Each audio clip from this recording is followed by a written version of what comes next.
c'est quelque chose qui doit être radical. Ce qui arrive potentiellement, c'est qu'au début, on te dit, il y a un Jésus qui existe, il faut croire en lui, et tout ce que tu fais, c'est croire. Ça existe. Il y a des conversions qui sont douces et qui se construisent dans le temps. On fait des efforts progressivement. Ça existe. Mais à Ninive, la conversion était radicale. Pourquoi ce texte nous interroge? Ce texte nous interroge parce que Jésus lui-même, celui en qui nous croyons, celui qui a ouvert les portes du Père, s'est présenté dans la chair pour vivre dans les conditions difficiles qu'on peut reprocher souvent à Dieu. On dit, mais Dieu, on souffre sur la terre. Jésus a connu la souffrance sur la terre. Jésus, on n'a pas ça. Jésus a connu le manque. Jésus a connu l'abandon. Il était seul pour aller sur la croix. Il a connu des souffrances que beaucoup n'ont pas connues. Et je pense qu'aucun de nous n'a été crucifié alors qu'il était juste pour les autres. Donc Jésus a fait ce sacrifice-là pour que tous ceux qui accusent leur chair pour dire c'est parce qu'on est comme ça qu'on ne voit pas, ça ne marche pas. Jésus est passé par cette chair et cela a fonctionné. Donc la conversion, ce n'est pas juste croire que Jésus est Seigneur. La conversion, c'est vivre comme Jésus, penser comme Jésus, être obéissant au Père comme Jésus, pour voir la gloire en Jésus, pour que notre témoignage ne soit plus « Ah, c'est trop dur dans la chair », mais par le renouvellement de la pensée, « Merci Seigneur parce que je vois ta gloire ». C'est de ça qu'on va parler ce soir. C'est nos difficultés dépendent de la qualité de notre conversion. La perception de souffrance, je ne dis pas que quand tu es touché profondément, tu ne souffres pas. Mais ta lecture de la souffrance n'est pas la même. Dans un cas, c'est une punition. Dans l'autre cas, c'est un signe de gloire. Quand les apôtres étaient persécutés après la résurrection de Jésus-Christ, après l'ascension, dans les actes des apôtres, ils étaient persécutés, mais ils revenaient joyeux. Parce que c'était un signe de grâce que d'être persécuté au nom de Jésus-Christ de Nazareth. Amen. Mais quand tu es persécuté pour ta propre gloire, pour tes besoins, c'est une punition. Parce que tu dis, ma chair veut, ma chair n'a pas, ma chair souffre, ce n'est pas normal. Dieu fait quelque chose. Ah. Et on souffre, on se plaint. Mais on se plaint pourquoi? Parce qu'on a raté quelque chose d'une marche. La marche de Jésus, c'était la conversion. Ninive s'est converti radicalement. Pourquoi la conversion, c'est la porte? Pourquoi cette conversion, c'est quelque chose qu'il faut faire tous les jours? Si on a raté la bonne porte, on recommence. Parce que c'est cette conversion-là qui fait voir comme Dieu voit. Cette conversion qui transforme les malédictions en bénédictions. C'est cette conversion-là que Jésus est venu annoncer. La bonne nouvelle, c'est que beaucoup de souffrances ne devraient même pas exister. Parce que cette souffrance dépend du regard qu'on a sur Jésus lui-même. Quand tu penses que Jésus, il est bon, mais il est loin de toi. Il est Dieu, mais il est loin de toi. Tu es passé à côté de l'essentiel. L'essentiel de la conversion, c'est Jésus qui s'est présenté comme un modèle. Si tu marches comme lui, tu as une intimité avec le Père comme Jésus a eu une intimité avec le Père. Si tu arrives à te présenter face à face, il dit lui-même, la vie éternelle, c'est qu'ils te connaissent. Pourquoi la vie éternelle, c'est de connaître le Père? Parce que quand on connaît l'amour du Père, quand on connaît l'amour infini du Père, quand on connaît l'amour et qu'on connaît sa parole, on découvre quoi dans la parole? On découvre que Dieu a fait toutes choses bonnes d'avance pour que nous pratiquions et ces choses-là afin d'être heureux. Il dit, si vous gardez ma parole, demandez ce que vous voulez et vous l'obtiendrez et votre joie sera parfaite. Ça veut dire que le témoignage de Jésus, c'est un témoignage qui est parfait, qui est complet, qui est fait pour que chacune ici soit comblée, heureuse. heureux. Amen. Amen. Amen. On parle de conversion. Donc, la qualité de ta conversion va déterminer la qualité de ton bonheur en tant que chrétien.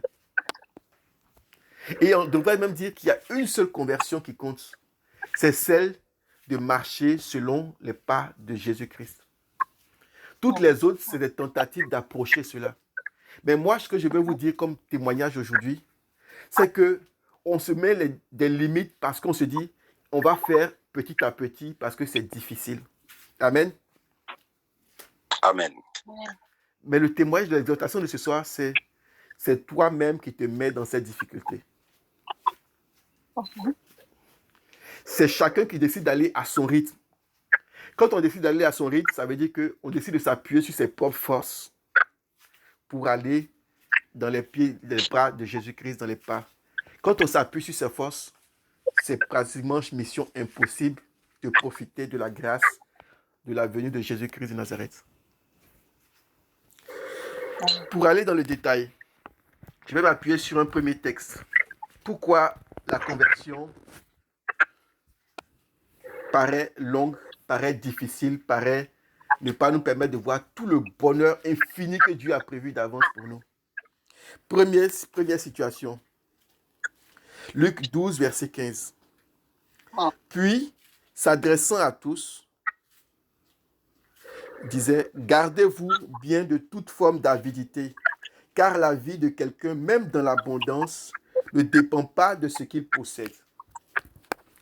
On était, on va dire pour faire simple, il y a plusieurs des gens qui sont nés dans les familles chrétiennes, d'autres, la conversion s'est faite après, on va faire simple. On sait qu'on avait hérité, depuis notre expérience du monde, de certains réflexes. Dans le monde, plus tu possèdes, plus les gens te regardent, plus les gens t'estiment. Beaucoup se sont convertis, mais le monde n'a pas changé. Ces règles-là sont toujours appliquées et applicables dans le monde. Ce qui fait que les chrétiens croient en Jésus, mais pour être bien vus dans le monde, sont obligés d'être dans l'avidité, de se dire qu'est-ce que je possède pour que les gens me respectent. Parce qu'on est dans le monde, mais on n'est pas du monde. Donc on est obligé pour plaire au monde et se faire une place dans le monde, puisqu'on est quand même dans le monde. On s'appuie sur toutes les lois de ce monde pour chercher la reconnaissance de ce monde. Amen. Amen. Et donc, on est entre Amen. deux chemins. Il y a la parole de Dieu qui dit, cherchez le royaume des cieux et tout le reste vous sera donné de surcroît. Tout le monde dit oui, mais je suis dans le monde quand même. Amen. Donc, on est partagé, Amen. on est divisé. On se dit, si je perds ma position dans le monde, qui vais-je devenir dans le monde? Je perds tous mes privilèges. Ou, si je n'ai pas suffisamment de privilèges, je pleure parce que justement, je n'ai pas de privilèges. Alors que Jésus est venu dans ce monde, le monde avait déjà ces règles-là, il y a 2000 ans. Mais il a ignoré les règles du monde.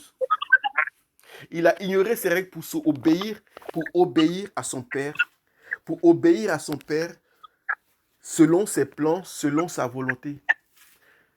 Et pourquoi son plan est meilleur que le plan qui nous divise?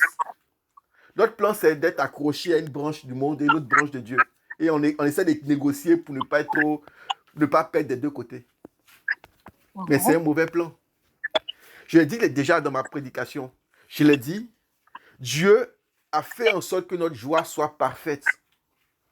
Il a fait en sorte que nous ne manquions de rien. Il le dit. Même les oiseaux du ciel n'ont pas de souci de vêtements, de nourriture, parce que Dieu veille sur eux. Et nous sommes plus importants que les oiseaux du ciel. Notre problème vient du fait que justement, on est attaché comme des sécurités à ces lois du monde. Mais je vais vous faire une révélation. Le but de la conversion de Jésus-Christ, c'est d'être le numéro 1, c'est d'être à la tête et non à la queue. Ce que tu recherches en t'appuyant sur les lois du monde, Dieu l'a déjà prévu d'avance dans ses lois d'amour pour que tu triomphes sur le monde. Amen, amen. Amen. Ce que je suis en train de te dire, c'est que le monde a ses raccourcis. Le monde dit, si tu as beaucoup de biens, tu seras important. Dieu te dit, si tu as beaucoup de moi, tu seras la tête et non la queue. Tu seras la tête dans le monde parce que tu es dans le cœur de Dieu. Amen. N'aie pas peur de changer ta façon d'accepter Jésus-Christ. Parce que ce qui nous limite, en fait, ce qui nous limite, c'est que on ne connaît pas suffisamment Dieu. On se dit, si je laisse, qu'est-ce que je vais devenir? Si je laisse ma façon de penser, qu'est-ce que je vais devenir? Qu'est-ce que je vais faire après? Comment je vais manger? Comment je vais m'habiller? La vérité, c'est que si tu as confiance, parce que c'est une question de confiance en Dieu, si tu ne doutes point, si tu n'as aucun doute en Dieu, si tu sais qui il est, c'est-à-dire si tu prends un certain temps pour travailler ton intimité avec Dieu, si tu travailles cette intimité, tu passes du temps dans ce cœur à cœur, Dieu qui tu es, et il va t'enseigner. Dieu parle à ses fidèles. Il va t'enseigner combien son amour dépasse l'amour que le monde peut te donner. Et combien de fait, par son amour, tu ne vas manquer de rien du tout. Et c'est cela, si tu lui fais entièrement confiance. C'est notre peur qui vient du fait qu'on ne sache pas qui est Dieu, qui fait qu'on est entre deux voies. Si on savait qui il était, avec une ferme assurance, on allait laisser la mauvaise branche pour s'accrocher à lui fidèlement, de jour comme de nuit, le prier, l'adorer, voir combien de fois il est bon. Et là, il va t'enseigner les règles du royaume. Amen. Je vais aussi Amen. parler d'un deuxième point. C'est que, tiré de Luc 11, verset 49. C'est pourquoi la sagesse de Dieu elle-même a dit, je leur enverrai des prophètes et des apôtres, parmi eux, ils en tueront et ils en persécuteront. Pourquoi ce deuxième texte? La première chose, c'est que on est attaché aux lois du monde et on a peur de se décrocher pour s'attacher pleinement à Dieu. Le deuxième point, c'est que Dieu lui-même va t'envoyer des gens, des prêtres, des religieux, des religieuses, des frères et sœurs, pour te dire que c'est la bonne chose à faire. C'est de faire confiance entièrement à Dieu, de te consacrer entièrement à Dieu, de chercher Dieu à temps et à contre-temps, de l'aimer comme plus que tout, de l'aimer plus que tout, plus que tout. Il y a des lois dans le monde qui disent, il y a des ordres d'amour, tu dois aimer telle personne avant telle autre, il y a les autorités. Dieu te dit, si tu veux suivre ma loi, tu dois l'aimer plus que tout. Tout, tout, tout. Quelles que soient les lois de ta tradition, quelles que soient les lois du village, quel que soit ce qui t'a été enseigné, aime-moi plus que tout. Et il y a des prophètes qui vont t'annoncer la loi de Dieu, qui vont te dire, voici comment tu dois croire. Mais c'est toi qui décideras de dire, celui-là, il ne sait pas ce que je vis. Et ça te fait un prophète de mort déjà. Celui-là, il ne sait pas que je souffre en ce moment. Tu viens de tuer un deuxième prophète. Celui-là, ce qu'il dit là, quand je regarde sa vie là, ça ne me plaît pas. Lui-même ne respecte pas la volonté de Dieu. La Bible dit, Jésus parlait des pharisiens, il dit, ne suivez pas leur modèle. Ne faites pas comme ils font. Mais étant dans la chair de Moïse, faites ce qu'ils vous disent. Suivez leur enseignement. Et toi, tu vas dire, comme il n'est pas saint, il n'est pas parfait, comme tu l'imagines, je ne vais pas l'écouter. Ça fait un troisième prophète que tu as tué. En gros, Dieu, dans sa bonté, va t'envoyer des frères et sœurs pour te dire, donne entièrement ta vie à Jésus. Fais confiance à la parole. Si tu fais confiance à Dieu, tu ne manqueras jamais de rien. Jamais de rien. Je dis bien jamais. La peur, c'est la peur du manque. La peur du lendemain. Avec Dieu, tu ne manqueras jamais de rien si tu lui fais entièrement confiance. Mais pour pouvoir faire confiance à Dieu, encore, je répète, il faut savoir qui est ton Dieu. Tant qu'il sera loin, vieux, barbu, tu ne pourras pas lui faire confiance. Mais quand tu seras dans une certaine intimité avec lui, quand vous allez parler cœur à cœur, quand tu vas voir tout le déploiement d'amour qu'il a pour toi. Moi, j'ai découvert, je ne peux pas faire mon témoignage, c'est des anciens témoignages, il y a des nouveaux, mais ceux-là, ça me marque particulièrement, c'est Dieu qui m'explique dans ma méditation qu'il m'aime plus que tout, je dis bien plus que tout au monde. Pour Dieu, chacun est unique et c'est un mystère, mais c'est comme ça. Je dis même Dieu m'aime plus que les prêtres. Je me rappelle à Yamoussoukro, j'avais du mal avec les bus. Il y avait, en fait, c'est un témoignage ancien, mais je le sens, je le partage. Je dis, j'allais toujours en retard parce qu'on luttait les taxis pour aller à la messe. Et puis j'ai fait cette prière à mon Dieu qui m'aime comme la prunelle de ses yeux. Ça veut dire que Dieu peut réécrire les lois de la nature pour que toi, tu sois heureux, toi, tu sois heureuse. Je dis, Seigneur, aucune messe ne commence tant que je n'ai pas remis mes pieds dans l'église. Donc les autres luttaient les taxis, tout ça. Et puis moi, c'était vers la fin de l'année. Quand le taxi est disponible, je prends le taxi à Yamoussoukro, je vais à la cathédrale pour faire ma messe. Le prêtre vient, ah, excusez-moi, j'ai eu un empêchement. La messe peut commencer. Désolé à tous. C'est comme ça que toutes les messes commençaient à la fin de l'année. Tant que je n'étais pas rentré dans l'église, la messe ne commençait pas. Ça veut dire quoi? Ça veut dire que Dieu a changé les priorités dans le monde pour que moi, je sois à l'heure à sa messe. C'est ça, Dieu. Il est le Dieu de l'impossible. Quand il t'aime, il peut faire tout ce que ton esprit ne peut concevoir, ne peut imaginer. Amen. Amen. Dieu, c'est celui qui... Je dis, il y a les grandes choses, il y a les petites choses. C'est celui même qui prend soin de toi jusqu'à te... Tu arrives à la messe, il y a du monde, mais toi, quand tu arrives, le Seigneur libère une place de parking. Parce que son bien-aimé est là, il libère une place. Tout le monde tourne, on dit, il n'y a pas de place. Toi, tu viens, il t'ouvre la place, il y a une place de parking, tu stationnes. C'est ça, Dieu. Il t'aime comme la prunelle de ses yeux. Si tu lui fais confiance, si tu ne t'accroches plus à des traditions païennes, à des croyances païennes, à des... Je sais qu'on est beaucoup ancré souvent dans les choses d'avant. Mais si tu lui fais confiance, il va changer le monde rien que pour toi. Je me rappelle quand je faisais les examens pour venir en France. Je ne sentais pas trop. Puis un jour, ma soeur m'a dit, ah, il faut qu'on aille faire les papiers. C'est le dernier jour. Et puis, finalement, je n'étais pas motivé. Je ne suis pas parti. Du coup, les inscriptions se sont arrêtées. Et puis là, à un moment donné, je m'étais motivé. Puis bon, j'ai dit, bon, maintenant allons-y. Elle dit, mais c'est trop tard, c'est fini, ils ont tout arrêté. Et dit, au nom de Jésus-Christ, ils vont ouvrir. Parce que mon Dieu m'aime comme la prunelle de ses yeux. Amen. Et quand on s'est présenté au bureau, c'était ouvert. La dame dit, vous avez la chance. On a prolongé de quelques jours. Mais c'était le dernier jour. Dans quelques heures, j'ai fermé, et puis il n'y a plus personne. Ils ont pris mon dossier. C'est comme quand je suis arrivé en France. J'habitais loin de l'école. Mais j'ai dit au Seigneur, je ne peux pas aller en retard. Donc quand j'étais en juillet en Josas. J'étais logé à HEC, alors que je n'étais pas de HEC. Et je prenais tous les trajets et les bus, les RER, les trains, les métros, tout s'alignait pour que j'arrive à l'heure à l'école. Parce que le Seigneur, je le connais, il m'aime comme la prunelle de ses yeux. Et chaque fois que les gens me demandent comment je fais, je dis Dieu pourvoira. Dieu pourvoira. Je vivais chez un ami. Dieu pourvoira. C'est pour vous dire que ce qui fait la différence entre je peux laisser ou pas la branche du monde, c'est est-ce que tu sais à quel point Dieu t'aime personnellement?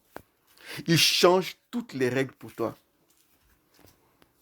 Toutes les règles.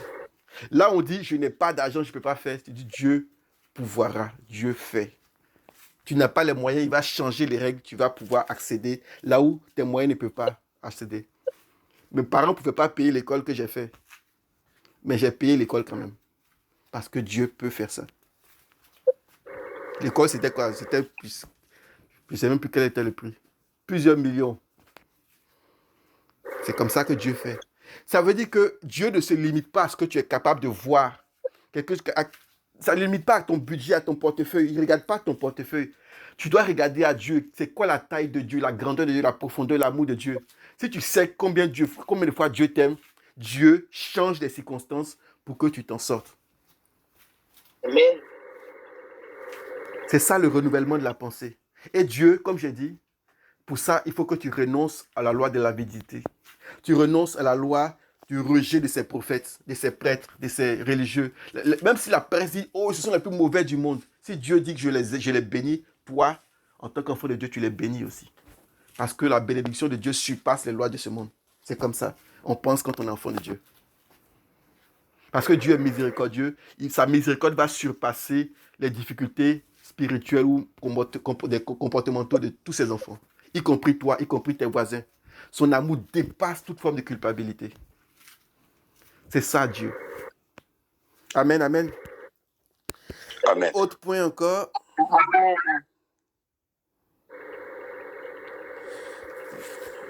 Luc. Oh là. Bon, je reprends. Donc voilà, c'est ça.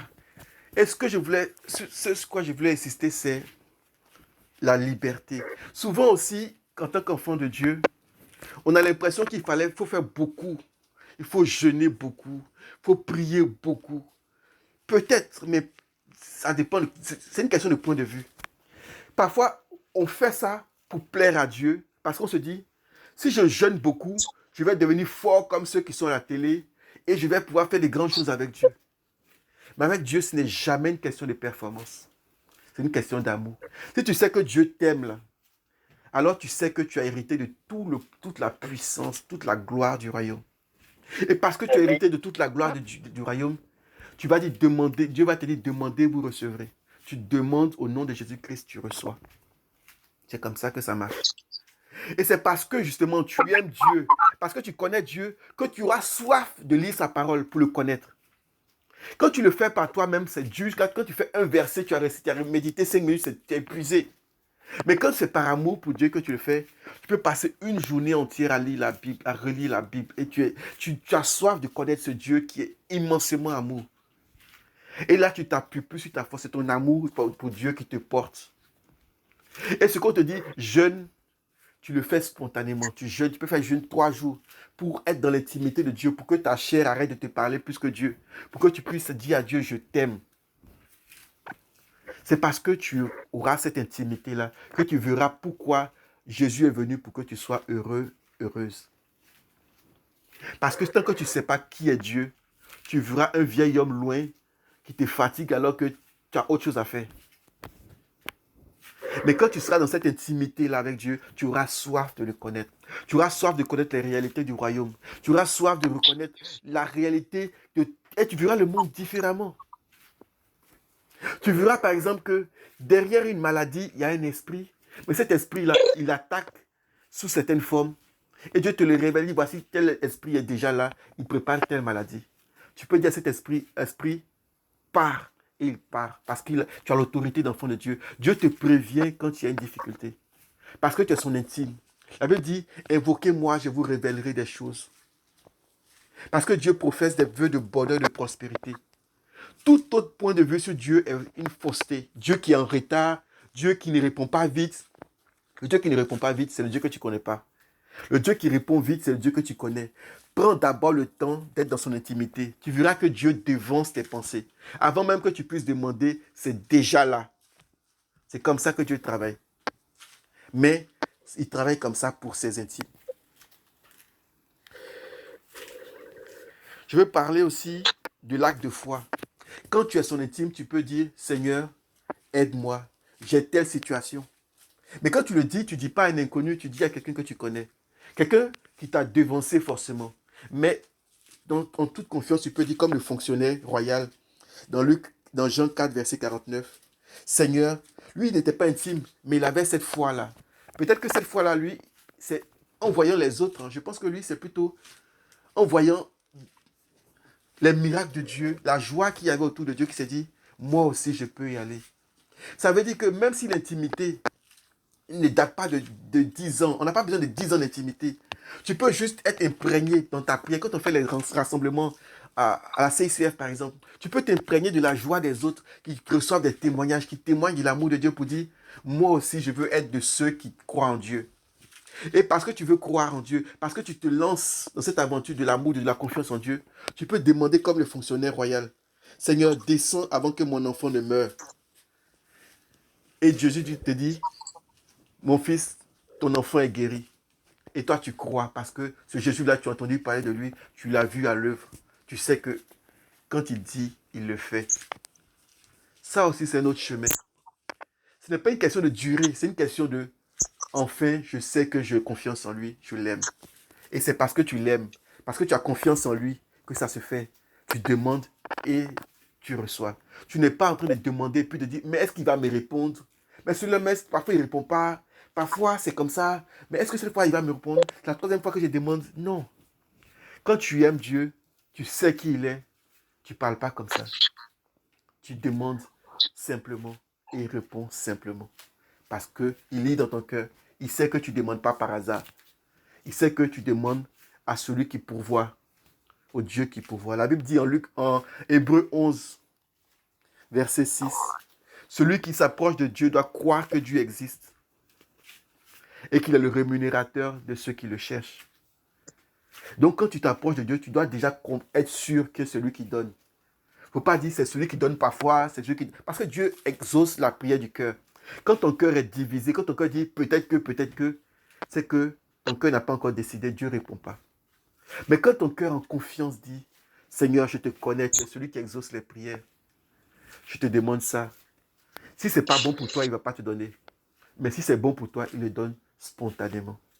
Et si tu ne peux pas te donner tout de suite, il te dit, mon fils, parce que Dieu parle au cœur, je ne peux pas te donner maintenant parce qu'il y a ça que tu dois recevoir d'abord. Et tu es content parce que tu es toujours joyeux dans sa présence. Parce qu'il est le Dieu qui rassure, le Dieu qui console. J'ai encore le temps. Il est 10. Si on a un moment de prière, il reste 10 minutes pour prier. Ok. Bon, je peux dire plein de choses, mais c'est pas grave. Donc, l'essentiel de ce que je veux dire, c'est que l'amour de Dieu ne dépend pas de la performance. C'est le diable qui parle de performance. Le diable dit, si tu es vraiment chrétien, jeûne, et puis on va voir si tu tiens. Si tu es vraiment chrétien, demande ça. Et on va savoir, est-ce que tu peux prouver que tu es vraiment chrétien? Est-ce que tu peux prouver que tu peux? Est-ce que tu es sûr que? Est-ce que? Non. C'est l'amour seul suffit. Si tu as compris que Dieu n'est qu'amour, si tu as compris que Dieu est là que pour t'aimer, si tu as compris que ce n'est pas une question de religion, les gens qui ont confondu la foi, l'église avec la religion, c'est-à-dire, si je respecte tout ce qu'on me dit, à la fin, je serai récompensé. Ce n'est pas ça que Jésus est venu annoncer.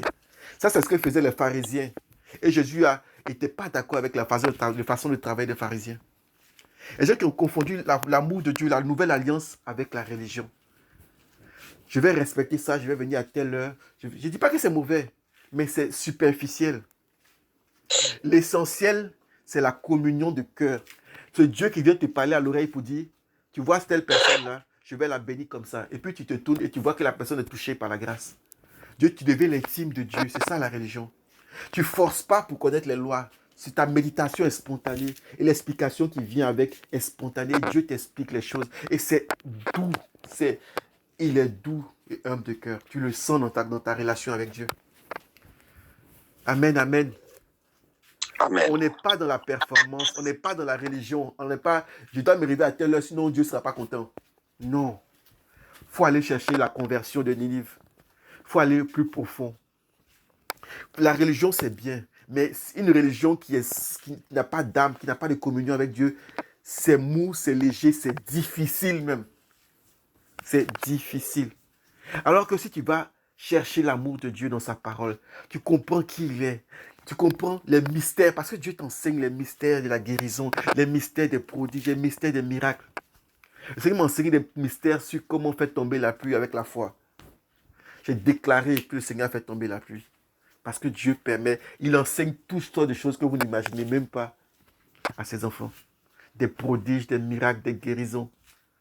Parce que c'est gratuit, c'est déjà ton héritage d'enfant de Dieu. Il ne va pas te le cacher. Il sait que tu as droit déjà à toute la connaissance. Mais pour ça, il faut être l'intime de Dieu. Sinon, tu seras dans la loi. La loi a dit qu'il est écrit dans telle parole, si tu ne respectes pas, c'est mal, c'est mauvais, c'est mal. Non, ça c'est la religion. C'est la religion. Dieu est venu pour un message d'amour. Tu l'aimes, il devient ton intime. Et puis vous changez à votre échelle le monde autour de vous. Les gens ne vont pas vous comprendre. Ils vont dire, mais toi, tu parles comment? On ne comprend pas ce que tu dis. Fais ça, c'est tout. Mais ce n'est pas grave, tu deviens patient. Et le message central, c'est aime Dieu plus que tout. Aime-le comme la prunelle de tes yeux. Aime Dieu. C'est le premier commandement. Si tu le prends comme une religion, ça devient inaccessible.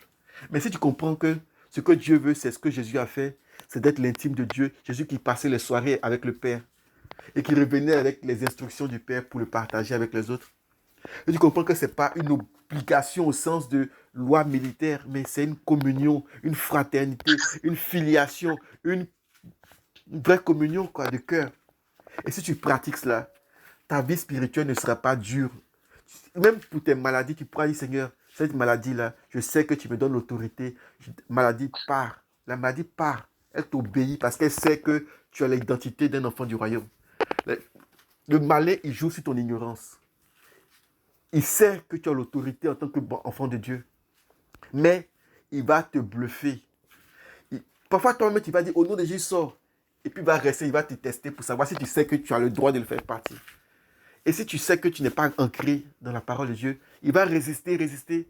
Et toi-même, tu vas commencer à te décourager, tu vas commencer à crier, oh, il ne veut pas partir, oh, non. Parce qu'il sait que tu ne sais pas, il va revenir te fatiguer. Et tu seras dans la performance, tu vas commencer à prier beaucoup pour peu de choses. Alors que tout ce qu'il faut faire, c'est de savoir qui tu es. Et parce que tu es du royaume, et tu sais que Satan n'a plus accès au royaume, il a été chassé du royaume, et qu'on sait que le royaume a autorité sur la création visible ou invisible. La terre, l'univers visible et invisible, comme on le dit, le credo de Nicée. Tu peux déclarer au nom de Jésus, pars. Il va te tester, il va rester, il va tourner. Mais à la fin, il part parce que c'est un ordre et il a obligation de se soumettre à toi. La Bible dit en Luc 10, 19, je vous donne le pouvoir de marcher sur les serpents et les scorpions et sur toute la puissance de l'ennemi. Je dis bien toute la puissance de l'ennemi. Et ce qui suit et qui me touche encore plus, c'est et que rien ne pourra vous nuire. Rien ne pourra vous nuire. Ça montre la mesure de l'amour de Dieu pour chacun de nous. Donc, si quelque chose arrive à te nuire, c'est que tu ne sais pas qui est ton identité. Quelle est ton identité? Tu ne sais pas que tout a été mis en place pour que tu sois comblé d'amour et de bonheur. S'il y a une conclusion à donner à cette exhortation, c'est la religion, c'est pas mal. Mais cherche l'amour intime de Dieu. Passe ton temps à lire la parole. Il faut que ce déclic-là arrive. Il faut que tu sentes la chaleur de Dieu qui vient te visiter quand tu lis la parole. Il faut que tu puisses être intime, parler à Dieu et l'entendre parce que Dieu te parle. C'est plus important que la religion. C'est plus important que la loi. La Bible dit que si tu fais ça, tu obéis, tu appliques la loi et les prophètes. C'est plus important que tout. Ta prière sera puissante, simple mais puissante parce que tu sais qui tu es. Et tu sais avec qui tu combats. Et tu sais comment est petit le royaume en face. Le diable va te bluffer si tu ne sais pas qui tu es. Tu vas vivre 3 semaines à boiter alors qu'en une parole, tu aurais pu le chasser. C'est plus puissant que toutes les prières que tu vas suivre partout. Oh, on guérit ici, j'ai mal, il faut que je suive. Il y a telle personne qui guérit, telle autre qui guérit. Après, on trimballe toute la famille. Alors que c'est Dieu qui guérit et Dieu est déjà présent, il t'attend. Mon exhortation, c'est cherche le royaume des cieux, c'est ça. Cherche l'intimité avec Dieu plus que tout. Laisse les autres branches du passé, du monde. Et tout sera donné de sucre. Tout, absolument tout. Tu ne manqueras de rien. Amen, amen. Paix et joie, c'est ma conclusion.